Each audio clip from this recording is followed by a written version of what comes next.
You just listed your house and boom, the first offer hits.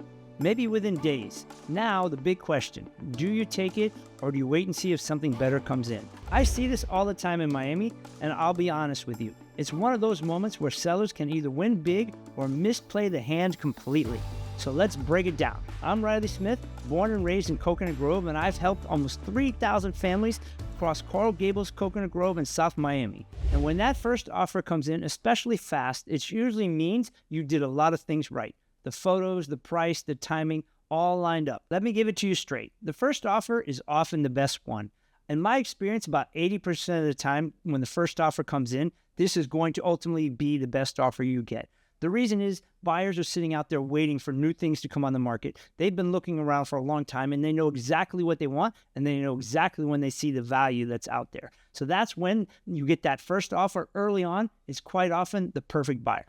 So the real key is knowing how to read that offer you just received. There are a variety of things you have to take into consideration. Of course, there's the price, and that's the most exciting one for everybody. But the devil is in the details. It's all about the timing. How long is their inspection period? Do they need financing? Is it a cash offer? Have they already been pre-approved by a bank? These are all things we have to take into consideration before we can really evaluate just how exciting this offer is. So sometimes, of course, that first offer isn't the best offer. And quite often we do see lowball offers get thrown out there. So in my experience, if it's not the first offer, there's still opportunity and hope for the seller to get a great price. What we see is new things that happen, right? If we're on the market a little longer, you may get into the better season where we see new buyers moving into the market who are excited. You also may see an interest rate drop or some other things that will get buyers more motivated into your property.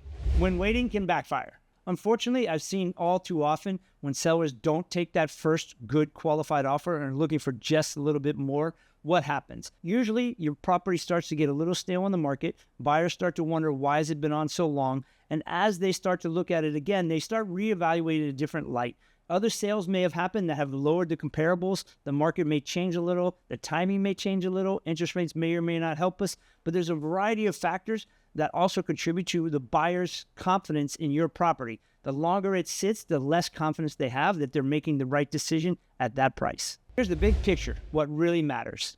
So here's what I tell every seller. Let's look at the offer into the context of today's market, not looking at what happened 6 months ago or what we really are hoping is going to happen. Where are we exactly today? How many buyers have come to see the property? What are the online views looking like? What is the energy around the listing? Let's take all these things into consideration and see if there's a path to make this deal work. What to do next?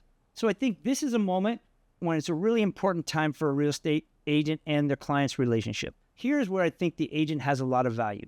We can help you look at this offer and see what are the positives in this offer. It's also a time where we can help you understand that you may have leverage because you just went on the market and the buyer's eager to get your property. So we may be able to help you get a little better price, but I certainly think at this moment in time, we can really help you negotiate on terms. And I think that's an important role that a realtor plays in this process. If you're thinking about selling here in Miami, just call me so I can help you navigate this. This is what we do every day for sellers across the Grove, Gables, and beyond. For more real estate tips, hit the like button, subscribe, and drop a comment with questions. My team at the Riley Smith Group is always here to help.